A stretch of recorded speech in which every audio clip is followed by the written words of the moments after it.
افضل ترین وظیفہ. جی ہاں، صحابی رسول حضرت شداد بن اوس رضی اللہ تعالیٰ فرماتے ہیں کہ ہم صحابہ کرام علیہ رضوان اللہ پاک کے آخری نبی رسول ہاشمی صلی اللہ تعالیٰ علیہ وسلم کی خدمت میں حاضر تھے. آپ علیہ الصلوۃ والسلام نے ہم سے پوچھا حل فیکم غریب، کیا کوئی تم میں اجنبی تو نہیں بیٹھا؟ صحابہ کرام نے کہا نہیں حضور، ہم سارے مسلمان ہی ہیں اور کوئی غیر نہیں ہے. تو نبی پاک علیہ الصلوۃ والسلام نے فرمایا اچھا ایسا کرو، دروازے بند کر دو. صحابہ نے دروازے بند کر دیے. اب آپ علیہ الصلوۃ والسلام نے فرمایا ارفعوا ایدیکم وقولوا لا الہ الا اللہ، ہاتھ اوپر اٹھا لو اور لا الہ الا اللہ پڑھنا شروع کر دو. حضرت شداد بن اوس کہتے ہیں ہم سب نے ہاتھ اوپر اٹھائے اور کلمہ پاک پڑھنا شروع کر دیا. کچھ دیر اسی طرح ہم ذکر کرتے رہے، نبی پاک ذکر کرواتے رہے، اور اس کے بعد مالک کے جنت قاسم نعمت صلی اللہ تعالی علیہ وسلم نے خوشخبری سناتے ہوئے فرمایا ابشروا فإن اللہ قد غفر لکم، تمہیں بشارت ہو کہ بے شک اللہ پاک نے تمہیں بخش دیا ہے. مزید آپ علیہ الصلوۃ والسلام نے یہ بھی فرمایا کہ الحمدللہ، اے اللہ پاک تو نے مجھے یہ پاکیزہ کلمہ دے کر بھیجا، اسے پڑھنے کا حکم دیا اور اس پر جنت کا وعدہ بھی فرمایا، بے شک تو اپنے وعدے کے خلاف نہیں کرتا. سبحان اللہ. تو کلمہ طیبہ افضل الذکر لا الہ الا اللہ، اس کے کمال کے فضائل ہیں. ایک بڑا پیارا افضل وظیفہ بتایا گیا، خود نبی پاک نے فرمایا افضل الذکر لا الہ الا اللہ. اچھا، کلمہ پاک کو نبی پاک نے افضل الذکر کہا. اگر میں اس وقت دنیا میں ہو سکتا ہے لاکھوں کروڑوں لوگ ہمیں سن رہے ہوں، میں آپ سے سوال کروں کہ کون کون یہ چاہتا ہے کہ مرتے وقت مجھے کلمہ نصیب ہو؟ تو شاید دنیا میں کوئی مسلمان ایسا نہیں ہوگا جو کہ میں نہیں چاہتا. میں مسجد میں کبھی کبھی بیان میں کہتا ہوں سارے لوگ ہاتھ اٹھاتے ہیں، بڑے شوق سے اٹھاتے ہیں، اور واقعی اچھی بات ہے، تمنا ہے، بلکہ دعا کرتے ہیں اللہ مرتے وقت کلمہ نصیب کرنا. اور وہ بھی ایک حدیث پاک میں جو بشارت ہے نا کہ جس کا آخری کلام لا الہ الا اللہ ہوگا وہ جنت میں جائے گا. تو سبحان اللہ. لیکن پھر ساتھ ایک اور سوال کیا کرتا ہوں جو آج میں سارے ناظرین سے کر لیتا ہوں کہ یہ بتائیے آج پورے دن میں کتنی بار کلمہ پاک پڑھا ہے؟ پورے ہفتے میں کتنی بار پڑھا ہے؟ ایک مہینہ ہو گیا اس میں بتا دیں کتنی بار پڑھا ہے؟ یعنی حال یہ ہے کہ مرتے وقت سب کو کلمہ چاہیے، زندگی میں پڑھنے کے لیے تیار نہیں ہے. بھئی روز کلمہ پاک کی کچھ تو عادت بنائے نا. افضل الذکر کہا گیا. اور سبحان اللہ، علماء کا ایک بڑا پیارا قول میں نے سنا، اور امیر علیہ سنت بھی اس طرح کی گفتگو فرماتے ہیں کہ اپنی زبان کو کلمے کا عادی بناؤ، کیونکہ مرتے وقت زبان بھاری ہو جاتی ہے. سکرات کے وقت زبان میں بولنا، دیکھیں نا اس کو اور آسان سمجھ لیں، جب سر میں درد ہوتا ہے، بخار ہوتا ہے، ہم کہتے ہیں مجھ سے بات نہیں کرو، میرا بالکل بات کرنے کو جی نہیں چاہ رہا. تو یہ تو کچھ بھی نہیں ہے جو سکرات کی سختی اور موت کے وقت نزا کا عالم ہوتا ہے. تو جس کی زبان کلمے کی عادی ہوگی نا، انشاءاللہ مرتے وقت بھی زبان پہ کلمہ جاری. تو پلیز افضل الذکر ہے یہ، پورا کلمہ پڑھتے رہا کریں، کم از کم 100 بار روز پڑھ لیں، ایک تسبیح تو پڑھ لیں. اب تو ویسے ہی رمضان ہے، رمضان میں کلمہ پاک کی ایسی عادت ڈال لیں کہ رمضان کے بعد بھی پڑھتے رہیں گے. اور ایسا نہیں کہ اس وجہ سے صرف ہمیں مرتے وقت کلمہ نصیب ہوگا انشاءاللہ، لیکن روز پڑھنے پر جو اجر ملے گا، جنت کے خزانے ملیں گے. اور سبحان اللہ، جنت میں درخت لگانے کا بھی فرمایا کہ لا الہ الا اللہ پر جنت میں ایک درخت لگا دیا جاتا ہے. تو آپ تسبیح پڑھتے جا رہے ہیں، کلمے کے عادی بھی بن رہے ہیں، ایمان کا یوں سمجھیے کہ ایک مضبوطی بھی ملتی جا رہی ہے. ایک مسلمان ہونے کی حیثیت سے، بینگ اے مسلم، اگر آپ سے کوئی یہ کہے کہ آپ ایک لسٹ بنائیے کہ دنیا میں آپ کیا کیا چاہتے ہیں، مرتے وقت آپ کیا چاہتے ہیں، قبر میں آپ کیا چاہتے ہیں، محشر میں آپ کیا چاہتے ہیں. ایک خیال ہے کہ لسٹ بنائے انسان کہ یار اگر میری ساری خواہشیں جو دنیا کی، مرتے وقت کی، آخرت کی ہوں تو وہ کیا ہوں گی، وہ ذہن میں رکھیے گا. اور اب میں آپ کو بہت ساری حدیثوں سے ایکسٹریکٹ کر کے ایک خوبصورت سا نچوڑ پیش کرتا ہوں. نبی پاک علیہ الصلوۃ والسلام کے فرمان کے مطابق آپ بیماری سے شفا چاہتے ہیں، آپ درود پاک پڑھیے. آپ روزی میں برکت چاہتے ہیں، آپ درود پاک پڑھیے. آپ قرضے میں ہیں اور قرضے سے نکلنا چاہتے ہیں، آپ درود پاک پڑھیے. آپ ٹینشن فری لائف گزارنا چاہتے ہیں، آپ درود پاک پڑھیے. آپ دنیا میں عزت چاہتے ہیں، آپ درود پاک پڑھیے. آپ دنیا کی ذلت و رسوائی سے بچنا چاہتے ہیں، آپ درود پاک پڑھیے. سنیے، مرتے وقت کلمہ پڑھنا چاہتے ہیں اور جاتے جاتے میرے آقا علیہ الصلوۃ والسلام کا دیدار کرنا چاہتے ہیں تو درود پاک پڑھیے. قبر میں منکر نکیرین کے سوالات میں ثابت قدمی چاہتے ہیں، درود پاک پڑھیے. محشر کے دن نبی پاک کے ہاتھوں جام کوثر چاہتے ہیں، درود پاک پڑھیے. پل صراط سے خیر سے گزرنا چاہتے ہیں، درود پاک پڑھیے. اور جنت میں آقا کے ساتھ جانا چاہتے ہیں، درود پاک پڑھیے. اور سنیے، مدینے جانا چاہتے ہیں، درود پاک پڑھیے. اور نبی پاک علیہ الصلوۃ والسلام کی خواب میں زیارت چاہتے ہیں تب بھی درود پاک. اب مجھے بتائیے نا کہ جتنی میں نے فضیلتیں بیان کی اس کے علاوہ اور کیا چاہیے؟ ایک مسلمان کو اور کیا چاہیے؟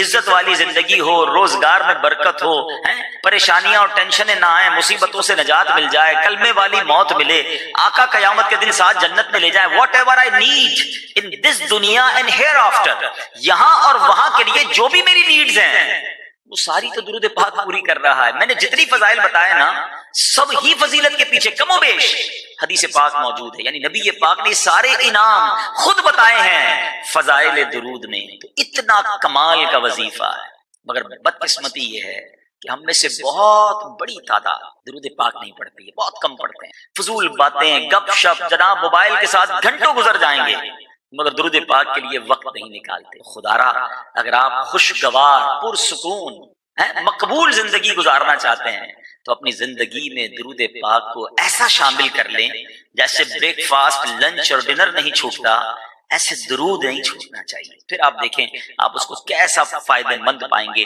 اللہ مجھے بھی اور آپ کو بھی کثرت کے ساتھ درود پاک پڑھنے کی توفیق دے. آج میں آپ کو کم و بیش 2500 سال پیچھے لیے چلتا ہوں اور ایک ایسی عشق بھری داستان سنتے ہیں جس کی مثال ساری دنیا. بات ہے almost 2500 years ago. ایک بادشاہ تھا جس کا نام طبہ تھا. یمن کا جو بھی بادشاہ ہوتا تھا اس کو طبہ کہتے تھے. اور جس بادشاہ کی میں بات کر رہا ہوں یہ طبہ اول تھا، پہلا تھا. یہ بادشاہ بڑا کمال کا بادشاہ تھا، پوری دنیا کا اس نے سفر کیا اور جہاں بھی جاتا اس جگہ پر وہاں کے 10 علماء کو اپنے لشکر میں شامل کر لیتا. اور چونکہ لشکر بہت بڑا تھا، لوگ کتنے تھے اس کے ساتھ؟ اس کے لشکر میں 1,30,000 گھڑ سوار تھے اور 1,13,000 پیدل چلنے والے تھے. آلموسٹ 2.5 لاکھ لوگوں کو لے کے چلتا تھا. اور جب کسی شہر میں جاتا لوگ بڑی عزت سے دیکھتے، تعجب سے دیکھتے. اور وہ کیا کرتا؟ ہر شہر سے 10 علماء کلیکٹ کرتا ہوا آگے چلتا رہتا. اینڈ آف دا ڈے اس کے پاس 4,000 علماء جمع ہو گئے، اس مذہب کے، اس وقت کے اہل کتاب کے، اپنی کتاب کا علم رکھنے والے. یہ گھومتے گھومتے گھومتے مکہ پاک پہنچے. جب مکہ شریف پہنچے تو مکے والوں نے اس کی کوئی آؤ بھگت نہ کی، کوئی اس کی جو ہے وہ خدمت نہ کی. تو اسے بڑا غصہ آیا کہ یہ کیسے لوگ ہیں، یہ مکے والے کیوں ایسے ہیں کہ ہمارے لشکر کا نہ استقبال کیا، نہ ہمیں کوئی اکرام دیا، نہ کوئی دعوت کی. تو اس کے ساتھیوں نے بتایا کہ مکے میں ایک گھر ہے جس گھر کا یہ لوگ طواف کرتے ہیں اور اس گھر کی وجہ سے یہ اور کسی کو اتنی گھاس نہیں ڈالتے. اب اس شخص نے سوچا، بادشاہ نے، کہ میں اس گھر کو ہی گرا دیتا ہوں، مکے والوں کو قتل و غارت گری کرتا ہوں، ان کو تباہ کرتا ہوں اور اس گھر کو ہی گرا دیتا ہوں.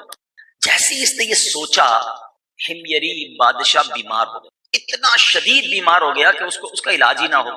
بڑے بڑے حکیم آئے، بڑے بڑے لوگ آئے. تو بادشاہ کو کہا کہ معاملہ کچھ اور لگتا ہے، یہ تمہاری بیماری نہیں کچھ اور ہو گیا ہے تمہیں. تو اب جو اس زمانے کے سمجھدار لوگ تھے انہوں نے کہا بات یہ ہے کہ یہ کعبہ جو ہے نا یہ اللہ کا گھر ہے. جس نے بھی اس کو گرانے کے بارے میں سوچا نا اس کو پرابلم ہی آئی ہے. تم ایسا کرو یہ خیال اپنے دل سے نکال دو. ہمیری بادشاہ نے توبہ کی کہ میں اس کعبے کو نہیں گراؤں. اب جیسے ہی اس نے یہ نیت کی تو اس کی طبیعت ٹھیک ہونے لگ گئی. بہرحال اب یہ قافلہ موو ہوا، اس بستی میں پہنچا جس کا اس زمانے میں نام مدینہ نہیں مگر بعد میں وہ عاشقوں کی بستی مدینہ. ہمیری بادشاہ اپنے اس عظیم الشان قافلے کے ساتھ جب مدینے پہنچا، اس بستی میں پہنچا، کھجوروں والی بستی میں. چونکہ اس کے ساتھ 4,000 علماء تھے، ان علماء نے اپنی کتابوں میں پڑھ کر بتایا کہ ہمیں آسمانی کتابیں بتاتی ہیں کہ یہی وہ جگہ ہے جہاں نبی آخر الزماں ہجرت کر کے آئیں گے، اس کو اپنا مسکن بنائیں گے. یہ ان کی بعثت کے بعد ہجرت کی جگہ ہے. 400 علماء نے آؤٹ آف 4,000 علماء میں اس میں 400 علماء نے کہا ہم تو یہیں رہیں گے، آپ نے جانا ہے تو جائیں. بادشاہ تھا بڑا کمال کا، اچھا نبی آخر الزماں یہاں آئیں گے. کہتا چلو میں اور ہم سب 1 سال انتظار کرتے ہوں. 1 سال سب کے سب مدینے میں رہے. مدینہ ابھی مدینہ بنا نہیں، نبی پاک دنیا میں تشریف لائے نہیں. یہ پیارے آقا علیہ الصلوۃ والسلام کی ولادت سے 1000 سال پرانا واقعہ ہے. اب کیا ہوا؟ 1 ایئر انہوں نے وہاں پر انتظار کیا.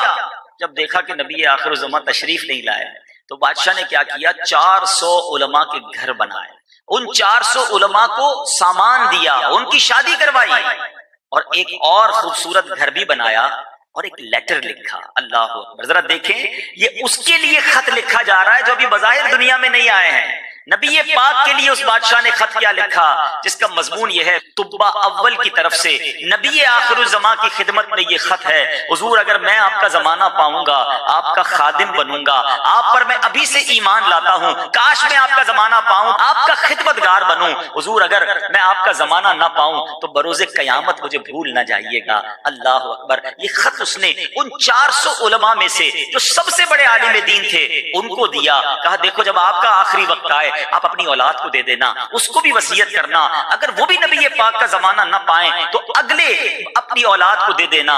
میرے بیچ اسلامی بھائیوں، یہ 400 علماء وہاں بس گئے۔ آپ جانتے ہیں یہ انصار صحابہ جو تھے نا مدینہ پاک میں، جن لوگوں نے نبی پاک کو ویلکم کیا تھا مکے سے تکلیف کے بعد جب صحابہ کرام اور میرے آقا نے ہجرت کی تھی، جن لوگوں نے میرے آقا کے لیے اپنے گھر کے دروازے کھول دیے، علماء بتاتے ہیں یہ انہی 400 علماء کی اولاد ہے، یہ انصار صحابہ وہ بنے۔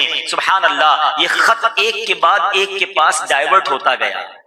اب وہ وقت آ گیا جب مدینے والوں کو پتا چل گیا کہ مکے میں نبی پاک تشریف لے آئے ہیں۔ اب انہوں نے مشورہ کیا ان انصاریوں نے کہ ایسا کرتے ہیں یہ خط جو ہمیں طبہ اول بادشاہ نے تقریباً 1000 سال پہلے دیا تھا، اب کسی وفد کو بھیجتے ہیں جو جائے اور نبی پاک علیہ الصلوۃ والسلام کو یہ ان کا خط دے کر آ جائے۔ اب یہ خط لے کر ابو لیلہ اس زمانے میں جو شخص تھا اس کو بھیجا گیا۔ سبحان اللہ، ذرا الفاظ سنیے گا۔ ابو لیلہ جو ہے وہ نبی پاک علیہ الصلوۃ والسلام کی بارگاہ میں پہنچتا ہے۔ نبی پاک بنو سلیم کے قبیلے میں تشریف فرما تھے۔ جیسے ابو لیلہ نبی پاک کے قریب پہنچا، میرے آقا فرماتے انت ابو لیلہ، تم ابو لیلہ۔ وہ حیران ہو گیا کہ میں نے تو ابھی تعارف ہی نہیں کرایا، یہ کیسے ہیں؟ کتنی کمال کی شخصیت ہے کہ میرے تعارف کرانے سے پہلے نبی پاک نے فرمایا کہ تم ابو لیلہ ہو۔ وہ کہتا ہے جی حضور میں ہی ابو لیلہ ہوں۔ تو نبی پاک فرماتے ہیں وَمَعَكَ کتاب طبع الاول، تمہارے پاس طبع اول کا ایک مکتوب موجود ہے جو میرے لیے تمہارے پاس ہے۔ اللہ اکبر۔ ابو لیلہ اور حیران ہو گئے، 1000 سال پہلے وہ خط لکھا گیا ہے اور نبی پاک میرا نام بھی بتا رہے ہیں، اس شخص کا نام بھی بتا رہے ہیں۔ اب جب خط آ گیا، میرے آقا علیہ الصلوۃ والسلام نے صحابہ کی مجلس میں صدیق اکبر رضی اللہ تعالیٰ عنہ سے کہا اے ابو بکر ذرا سب کو یہ خط پڑھ کر سناؤ۔ صحابہ کی مجلس میں وہ خط پڑھا گیا، وہ عشق بھرا خط کہ حضور میں آپ کا غلام، میں آپ کا زمانہ پاتا تو آپ کا خادم بنتا، مگر حضور میں دنیا میں نہ رہوں تو مجھے قیامت کے دن بھول کر نہ جانا۔ اللہ اکبر۔ سنو میرے آقا علیہ الصلوۃ والسلام نے کیا فرمایا۔ فرماتے ہیں مرحبا بالاخ الصالح، 3 بار فرمایا میرے آقا نے کہ نیک بھائی کو خوش آمدید، نیک بھائی کو خوش آمدید۔ نبی پاک علیہ الصلوۃ والسلام نے اب ابو لیلہ انصاری کو مدینے واپس لوٹا دیا۔ اے میرے بیٹھے اسلامی بھائیوں، اب ہجرت کی گھڑی آئی، نبی پاک مدینہ پاک میں داخل ہوئے، طلع البدر علینا کی صدائیں ہیں، میرے آقا علیہ الصلوۃ والسلام کا بھرپور استقبال ہوتا ہے۔ ہر صحابی چاہتا ہے حضور میرے گھر آئیں، میرے گھر کو شرف عطا فرمائیں، مجھے مہمانی اپنی عطا فرمائیں، میں ان کی میزبانی کروں۔ اللہ کے نبی کہتے ہیں میری اونٹنی جو ہے وہ حکم والی ہے، اسے معلوم ہے کدھر جانا ہے، اپنی خدا پر پیش قدمی ہے۔ سورہ حشر آیت نمبر 8، آپ کی مدد خدا کی مدد ہے۔ ارے سوچو تو صحیح، اللہ نے اپنے حبیب کی شان کو قرآن میں کیسے بیان کیا، پھر کیوں نہ سیدی اعلیٰ حضرت لکھیں کہ بخدا خدا کا یہی ہے در۔ ایسے نہیں لکھا سیدی اعلیٰ حضرت نے، یہ رب نے قرآن میں بیان فرمایا نا، بخدا خدا کا یہی ہے در، نہیں اور کوئی مفر مکر جو وہاں سے ہو یہیں آ کے ہو، جو یہاں نہیں وہ وہاں نہیں۔ ایک اور جگہ لکھتے ہیں نا میں تو مالک ہی کہوں گا کہ ہو مالک کے حبیب۔ آقا میں کیوں نہ آپ کو مالک کہوں، اللہ کریم نے کیا شان آپ کی قرآن میں بیان کی، میں تو مالک ہی کہوں گا کہ ہو مالک کے حبیب، یعنی محبوب و محب میں نہیں میرا تیرا۔ ارے ہم اور آپ کیا ذکر کریں، عطا فرمائے۔ الحمدللہ ایسی پیاری باتیں دعوت اسلامی کے مدنی ماحول میں سکھائی جاتی ہیں۔ ایسے بیانات اگر آپ مزید سننا چاہتے ہیں تو مدنی چینل دیکھتے رہیں، انشاءاللہ بہت کچھ سیکھنے کو ملے گا۔ اللہ پاک عمل کرنے کی توفیق عطا فرمائے۔ صلو علی الحبیب صلی اللہ تعالی علیہ۔ سورہ فلق، سورہ فلق کا تعارف، مقام نزول۔ ایک قول یہ ہے کہ سورہ فلق مدینہ منورہ میں نازل ہوئی اور ایک قول یہ ہے کہ مکہ مکرمہ میں نازل ہوئی ہے۔ پہلا قول زیادہ صحیح ہے کیونکہ اس کے شان نزول سے اسی کی تائید ہوتی ہے۔ آیات، کلمات اور حروف کی تعداد، اس صورت میں 1 رکوع، 5 آیتیں، 23 کلمات اور 74 حروف ہیں۔ فلق نام رکھنے کی وجہ، فلق کے کئی معنی ہیں اور یہاں اس سے مراد صبح ہے اور چونکہ اس سورت کی پہلی آیت میں یہ لفظ موجود ہے، اس مناسبت سے اسے سورہ فلق کہتے ہیں۔ سورہ فلق اور سورہ والناس کے فضائل۔ احادیث میں سورہ فلق اور سورہ والناس کے بہت فضائل بیان کیے گئے ہیں، ان میں سے 3 فضائل سماعت فرمائیے۔ نمبر 1، حضرت عقبہ بن عامر رضی اللہ تعالی عنہ سے روایت ہے، مسلم شریف کی حدیث ہے، نبی کریم صلی اللہ تعالی علیہ وآلہ وسلم نے ارشاد فرمایا، کیا تم نے نہیں دیکھا کہ آج رات مجھ پر ایسی آیتیں نازل ہوئی ہیں جن کی مثل نہیں دیکھی گئی؟ وہ آیتیں قل اعوذ برب الفلق سورت کے آخر تک اور قل اعوذ برب الناس سورت کے آخر تک ہیں۔ نمبر 2، حضرت ابو سعید خدری رضی اللہ تعالی عنہ فرماتے ہیں، ترمذی شریف کی حدیث ہے، حضور پر نور صلی اللہ تعالی علیہ وآلہ وسلم جنات سے اور انسانوں کی نظر سے پناہ مانگا کرتے تھے، یہاں تک کہ سورہ فلق اور سورہ والناس نازل ہوئی، پھر آپ نے ان سورتوں کو پڑھنا شروع کر دیا اور ان کے علاوہ دیگر وظائف کو چھوڑ دیا۔ نمبر 3، حضرت عابس جوہنی رضی اللہ تعالیٰ عنہ سے روایت ہے، حضور اقدس صلی اللہ تعالی علیہ وآلہ وسلم نے ارشاد فرمایا، میں تمہیں وہ کلمات نہ بتاؤں جو شریر جنات اور نظر بد سے اللہ تعالیٰ کی پناہ طلب کرنے میں سب سے افضل ہیں؟ انہوں نے عرض کی، یا رسول اللہ صلی اللہ تعالی علیہ وسلم کیوں نہیں، آپ ضرور بتائیے۔ ارشاد فرمایا، وہ کلمات یہ دونوں صورتیں ہیں، نمبر 1 قل اعوذ برب الفلق، نمبر 2 قل اعوذ برب الناس۔ سورہ فلق اور سورۃ الناس کا شان نزول۔ یہ سورت اور سورۃ الناس جو اس کے بعد ہے اس وقت نازل ہوئی جبکہ لبید بن عاصم یہودی اور اس کی بیٹیوں نے حضور پر نور صلی اللہ تعالی علیہ وآلہ وسلم پر جادو کیا اور حضور اکرم صلی اللہ تعالی علیہ وسلم کے جسم مبارک اور ظاہری اعضاء پر اس کا اثر ہوا، البتہ دل، عقل اور اعتقاد پر کچھ اثر نہ ہوا۔ چند دنوں بعد حضرت جبریل علیہ السلام آئے اور انہوں نے عرض کی، ایک یہودی نے آپ صلی اللہ تعالی علیہ وآلہ وسلم پر جادو کیا ہے اور جادو کا جو کچھ سامان ہے وہ فلاں کنویں میں ایک پتھر کے نیچے دبایا ہوا ہے۔ رسول کریم صلی اللہ تعالی علیہ وآلہ وسلم نے حضرت علی المرتضیٰ کرم اللہ تعالی وجہہ الکریم کو بھیجا اور انہوں نے کنویں کا پانی نکالنے کے بعد پتھر اٹھایا تو اس کے نیچے سے کھجور کے درخت کے نرم حصے سے بنی ہوئی تھیلی برآمد ہوئی جس میں حضور اقدس صلی اللہ تعالی علیہ وسلم کے وہ منہ مبارک جو کنگھی سے برآمد ہوئے تھے اور نبی کریم صلی اللہ تعالی علیہ وآلہ وسلم کی کنگھی کے چند دندانے اور ایک ڈورا یا کمان کا چلہ جس میں 11 گرہیں لگی تھی اور ایک موم کا پتلا تھا جس میں 11 سوئیاں چبھی ہوئی تھیں۔ یہ سب سامان پتھر کے نیچے سے نکالا اور حضور پر نور صلی اللہ تعالی علیہ وآلہ وسلم کی خدمت میں حاضر کیا گیا۔ اللہ تعالیٰ نے یہ دونوں صورتیں نازل فرمائیں۔ ان دونوں صورتوں میں 11 آیتیں ہیں، 5 سورہ فلق میں اور 6 سورہ ناس میں۔ ہر ایک آیت کے پڑھنے کے ساتھ ایک ایک گرہ کھلتی جاتی تھی، یہاں تک کہ سب گرہیں کھل گئیں اور حضور پر نور صلی اللہ تعالی علیہ وسلم بالکل تندرست ہو گئے۔ تعویذات اور عملیات سے متعلق ایک شرعی مسئلہ۔ یہاں ایک مسئلہ ذہن نشین رکھیں کہ وہ تعویذ اور عملیات جن میں کفر یا شرک کا کوئی کلمہ نہ ہو جائز ہیں، خاص کر وہ عمل جو آیات قرآنیہ سے کیے جائیں یا احادیث میں وارد ہوئے ہوں۔ حدیث شریف میں ہے کہ حضرت اسماء بنت عمیس رضی اللہ تعالی عنہا نے عرض کی، یا رسول اللہ صلی اللہ تعالی علیہ وآلہ وسلم، جعفر کے بچوں کو جلد جلد نظر ہوتی ہے، کیا مجھے اجازت ہے کہ ان کے لیے عمل کروں؟ حضور پر نور صلی اللہ تعالی علیہ وسلم نے اجازت دی۔ سورہ فلق اور سورۃ الناس کے شان نزول سے حاصل ہونے والی معلومات۔ اس سورت اور اس کے شان نزول سے 4 باتیں معلوم ہوئیں۔ نمبر 1، جادو اور اس کی تاثیر حق ہے۔ نمبر 2، نبی کے جسم پر جادو کا اثر ہو سکتا ہے، جیسے تلوار، تیر اور نیزے کا۔ یہ اثر شان نبوت کے خلاف نہیں، ہاں ایسا اثر نہیں ہو سکتا کہ جس سے نبوت کے متعلقہ امور میں خلل آئے۔ حضرت موسیٰ علیہ السلام کے مقابلے میں جادوگر بالآخر اس لیے فیل ہوئے کیونکہ وہاں جادو سے معجزے کا مقابلہ تھا، ورنہ حضرت موسیٰ علیہ السلام کے خیال پر بھی اس جادو نے اثر کیا کہ ان کو خیال ہوا کہ یہ لاٹھیاں رسیاں چل رہی ہیں، جیسا کہ قرآن پاک میں ہے، يُخَيَّلُ إِلَيْهِ مِن سِحْرِهِمْ أَنَّهَا تَسْعَىٰ۔ ترجمہ، ان کے جادو کے زور سے موسیٰ کے خیال میں یوں لگی کہ وہ دوڑ رہی ہیں۔ نبی کریم صلی اللہ تعالی علیہ وآلہ وسلم کے خیال پر بھی یہی اثر ہوا تھا۔ نمبر 3، جادو کو دور کرنے میں سورہ فلق اور سورہ ناس میں خصوصی تاثیر ہے۔ نمبر 4، جادو، ٹونا اور عملیات و اثرات اور بیماریوں کو ختم کرنے کے لیے قرآن پاک کی سورتوں اور آیتوں کو استعمال کیا جا سکتا ہے، جیسا کہ اوپر بیان ہوا، اور خود بخاری شریف میں سورہ فاتحہ کو اس مقصد کے لیے استعمال کرنے کا بیان موجود ہے۔ سورہ فلق کے مضامین۔ اس سورہ مبارکہ میں تمام مخلوق کے شر سے، رات کے اندھیرے کے شر سے، جادوگروں کے شر سے اور حسد کرنے والے کے شر سے اللہ تعالیٰ کی پناہ مانگنے کی تعلیم دی گئی ہے۔ سورہ اخلاص کے ساتھ مناسبت۔ سورہ فلق کی اپنے سے ماقبل سورت اخلاص کے ساتھ مناسبت یہ ہے کہ کہ سورہ اخلاص میں اللہ تعالیٰ کی وحدانیت کا بیان ہوا اور یہ بتایا گیا کہ جو چیزیں اللہ تعالیٰ کی شان کے لائق نہیں وہ ان سے پاک اور بری ہے، اور ان دونوں صورتوں میں بتایا گیا کہ دنیا میں موجود ہر شر سے اللہ تعالیٰ کی پناہ مانگنی چاہیے۔ اسی طرح ان شیاطین، جنات اور انسانوں سے بھی اللہ تعالیٰ کی پناہ مانگنی چاہیے جو لوگوں کو اللہ تعالیٰ کی راہ سے روکتے ہیں۔ بسم اللہ الرحمن الرحیم۔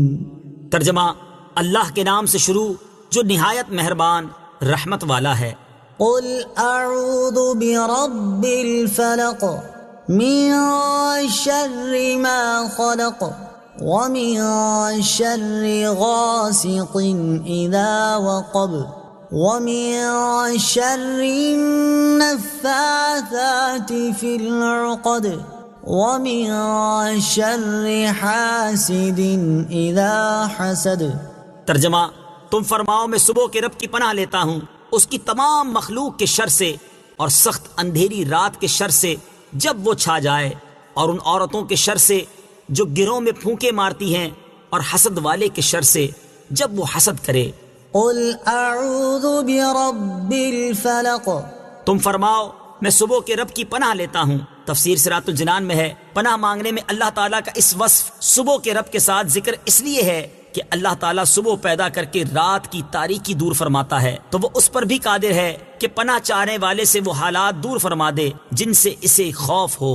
نیز جس طرح تاریک رات میں آدمی صبح طلوع ہونے کا انتظار کرتا ہے، اسی طرح خوف زدہ آدمی امن اور راحت کا منتظر رہتا ہے۔ اس کے علاوہ صبح مجبور و لاچار لوگوں کی دعاؤں کا اور ان کے قبول ہونے کا وقت ہے، تو اس آیت سے مراد یہ ہوئی کہ جس وقت کرب اور غم والوں کو آسانیاں دی جاتی ہیں اور دعائیں قبول کی جاتی ہیں، میں اس وقت کو پیدا کرنے والے کی پناہ چاہتا ہوں۔ ایک قول یہ بھی ہے کہ فلق جہنم میں ایک وادی ہے۔ من شر ما خلق۔ اس کی تمام مخلوق کے شر سے۔ تفسیر صراط الجنان میں ہے، اس آیت میں ہر مخلوق کے شر سے پناہ مانگی گئی ہے، خواہ جاندار ہو یا بے جان، مکلف ہو یا غیر مکلف۔ اور بعض مفسرین نے فرمایا ہے کہ یہاں مخلوق سے مراد خاص ابلیس ہے، جس سے بدتر مخلوق میں کوئی نہیں۔ ومن شر غاسق اذا وقب۔ اور سخت اندھیری رات کے شر سے جب وہ چھا جائے۔ تفسیر صراط الجنان میں ہے، ام المومنین حضرت عائشہ رضی اللہ تعالی عنہا سے مروی ہے کہ رسول کریم صلی اللہ تعالی علیہ وآلہ وسلم نے چاند کی طرف نظر کر کے ان سے فرمایا، اے عائشہ رضی اللہ تعالی عنہا، اس کے شر سے اللہ تعالی کی پناہ، یہ جب ڈوب جائے تو اندھیرا ہو جاتا ہے۔ اس سے مراد مہینے کی آخری راتیں ہیں، جب چاند چھپ جاتا ہے تو جادو کے وہ عمل جو بیمار کرنے کے لیے ہیں اسی وقت میں کیے جاتے ہیں۔ ومن شر النفاثات في العقد۔ اور ان عورتوں کے شر سے جو گروہ میں پھونکے مارتی ہیں۔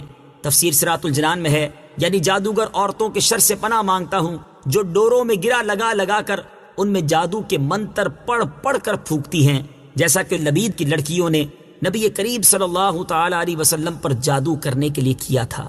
تعویذات سے متعلق ایک اہم شرعی مسئلہ یاد رہے کہ ناجائز کاموں کے لیے تعویذ گنڈے ناجائز و حرام ہیں، جبکہ جائز مقصد کے لیے گنڈے بنانا اور ان پر گرا لگانا، قرآن مجید کی آیات یا اللہ تعالیٰ کے اسماء پڑھ کر دم کرنا جائز ہیں۔ جمہور صحابہ کرام اور تابعین رضی اللہ تعالی عنہم اسی پر ہیں، اور نبی کریم صلی اللہ تعالی علیہ وسلم کے عمل مبارک اور ارشاد سے بھی یہ چیز ثابت ہے۔ چنانچہ حضرت عائشہ صدیقہ رضی اللہ تعالی عنہا سے روایت ہے، مسلم شریف کی حدیث ہے، آپ فرماتی ہیں کہ جب حضور پرنور صلی اللہ تعالی علیہ وسلم کے اہل میں سے کوئی بیمار ہوتا تو حضور اقدس صلی اللہ تعالی علیہ وسلم معوذات یعنی سورہ فلق اور سورہ ناس پڑھ کر اس پر دم فرماتے۔ اور حضرت عبید بن رفاعہ رضی اللہ تعالیٰ عنہ سے روایت ہے کہ حضرت اسماء بنت عمیس رضی اللہ تعالی عنہا نے رسول کریم صلی اللہ تعالی علیہ وسلم سے عرض کی، یا رسول اللہ صلی اللہ تعالی علیہ وسلم، حضرت جعفر رضی اللہ تعالیٰ عنہ کے بیٹوں کو بہت جلد نظر لگ جاتی ہے، کیا میں کچھ پڑھ کے ان پر دم کر دیا کروں؟ ارشاد فرمایا، ہاں، کیونکہ اگر کوئی چیز تقدیر سے سبقت لے جا سکتی تو نظر ضرور اس سے سبقت لے جاتی۔ ومن شر حاسد اذا حسد۔ اور حسد والے کے شر سے جب وہ حسد کرے۔ تفسیر صراط الجنان میں ہے، حسد والا وہ ہے جو دوسرے کی نعمت چھن جانے کی تمنا کرے۔ یہاں حاسد سے بطور خاص یہودی مراد ہیں جو نبی کریم صلی اللہ تعالی علیہ وآلہ وسلم سے حسد کرتے تھے۔ یہ خاص لبید بن عاصم یہودی ہے۔ اور عمومی طور پر ہر حاسد سے پناہ کے لیے یہ آیت مبارکہ کافی ہے۔ حسد بدترین صفت ہے اور یہی سب سے پہلا گناہ ہے جو آسمان میں ابلیس سے سرزد ہوا اور زمین میں قابیل سے۔ حسد کے مقابلے میں رشک ہوتا ہے اور وہ یہ ہے جس میں اپنے لیے بھی اسی نعمت کی تمنا ہوتی ہے جو دوسرے کے پاس ہے، لیکن دوسرے سے چھن جانے کی تمنا اس میں نہیں ہوتی۔ اس صورت مبارکہ سے معلوم ہوا کہ جادو اور حسد بدترین جرائم ہیں کہ عام شروں کے بعد ان کا ذکر خصوصیت سے فرمایا گیا۔